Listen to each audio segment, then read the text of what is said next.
Fala aí, meus amigos, estamos de volta para mais um vídeo aqui do canal Teclas Daniel, sexta-feira com notícias e informações atualizadas do São Paulo. E nesta sexta o São Paulo enviou um documento muito importante para a FIFA e também para a Conmebol. Eduardo Toni apareceu em entrevista e revelou algumas coisas referente a marketing e novidades do nosso São Paulo mais querido. E olha só, hein? Fim de ciclo no tricolor, jogador de saída, Igor Vinícius. Vamos falar dele aqui nesse vídeo e falar também de dívida a empresária, hein? E também o que rolou no treinamento de hoje do São Paulo nesta sexta. E amanhã tem jogo treino, hein? Contra o São Bernardo, às 10 horas da manhã, lá no Morumbi, mas com portões fechados, infelizmente. Mas antes, posso contar com aquele like agora no vídeo?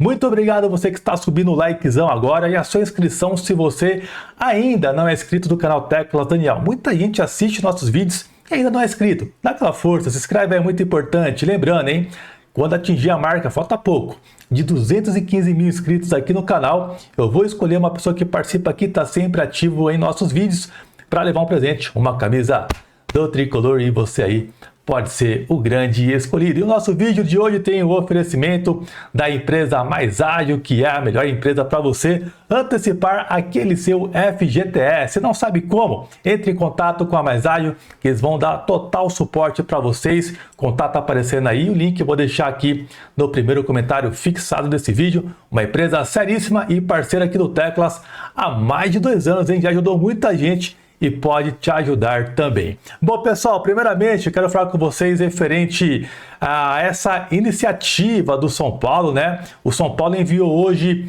no Dia Internacional de Luta pela Eliminação da Discriminação Racial, um documento para a FIFA e também para a Conmebol, propondo, né, punições em casos de racismo no futebol. Uma iniciativa muito importante do São Paulo. Eu vou colocar aqui na tela para vocês alguns pontos que o São Paulo acabou fazendo, né, essa exigência para a FIFA e também para a Conmebol. Primeiro aí, ó, perda de pontos. Clubes cujos representantes, torcedores ou membros da comissão técnica cometerem atos de racismo devem perder no mínimo 3 pontos no campeonato em disputa, reduzindo-se para 1 ponto apenas se houver identificação e punição criminal dos responsáveis. Racismo não pode ser tratado como infração administrativa, mas como um crime. Segundo ponto aí, ó, sanções financeiras efetivas. O valor mínimo da multa para atos de discriminação racial deve ser de $500 mil, reduzindo-se para 100 mil apenas se houver identificação e punição criminal dos responsáveis. Em casos de reincidência, clubes reincidentes devem ser eliminados da competição e que estejam participando. A impunidade não pode mais ser um fator que encoraje novas ocorrências. Responsabilização dos árbitros. Árbitros que não aplicarem corretamente o protocolo de racismo da FIFA devem ser sancionados e a associação responsável pela arbitragem deve ser multada. Não podemos permitir que situações de racismo sejam ignoradas em campo. Quinto ponto aí, ó, registro de infratores. Criação de um cadastro de torcedores, atletas, dirigentes e membros da comissão técnica envolvidos em atos racistas para que medidas adicionais possam ser aplicadas contra reincidentes. Transparências nas punições. Sexto ponto aí, ó. Os processos disciplinares e suas decisões devem ser públicos e amplamente divulgados, garantindo que as punições tenham efeito pedagógico e preventivo. O futebol sul-americano, com sua rica história e paixão, não pode mais ser manchado por atos de racismo sem que haja punição severa e proporcional à gravidade da conduta. Olha, pessoal, uma atitude de aplaudir, e era isso que eu esperava do São Paulo, né? Esse pontapé inicial, essa postura, exigindo punições pesadas, como perda de pontos, né? Para doer no bolso também, e claro, né, a pessoa que fez isso ser preso, que é o mais importante, né? Então o São Paulo tomando esse pontapé inicial, fazendo essa exigência, e tomara que outros clubes também abracem, né, dessa forma e que não aconteça mais esses atos absurdos em jogos sul-americanos. Parabéns, cara. Parabéns novamente para a diretoria e tomara que outros clubes também abracem isso, né? E que coloquem em prática, que isso não caia no esquecimento.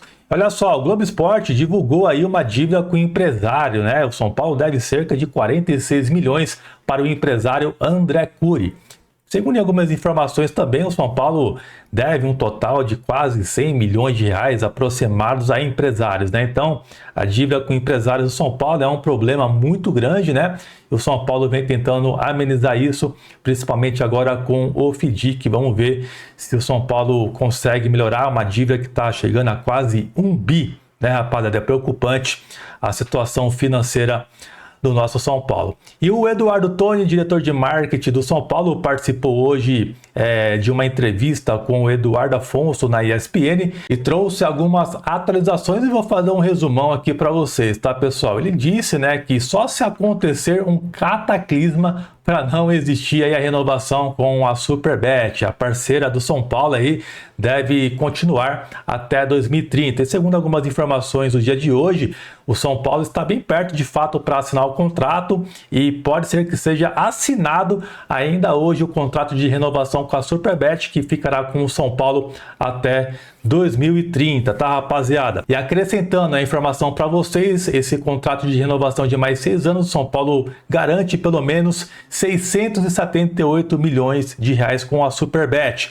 podendo chegar até 1 bi caso o São Paulo atinja algumas metas, né, algumas cláusulas, esse valor pode ser ainda maior. Então, até 1 bi pelo menos o São Paulo pode faturar com a Superbet. E no último ano de contrato, em 2030, o valor deve chegar, pelo menos no ano, né, 140 milhões de reais. Hoje está na casa de 78, pelo que parece, aí, mais ou menos anual, né, rapaz? Então vai ter ajustes no decorrer dos anos. E uma outra novidade que o Eduardo Toni também acabou falando é que o São Paulo pretende também continuar com o Morumbis, né, a marca Morumbis no estádio, até 2030, pelo menos, que será o ano do centenário do São Paulo. Segundo o Eduardo Toni, as conversas ainda estão em fases iniciais. E o São Paulo também trará algumas novidades dos 20 anos do tricampeonato mundial. Isso é bastante legal, o São Paulo valorizando a competição, né? O tricampeonato, e terá lançamento de livro, vai ter também uma série de produtos licenciados do São Paulo, isso é bastante legal.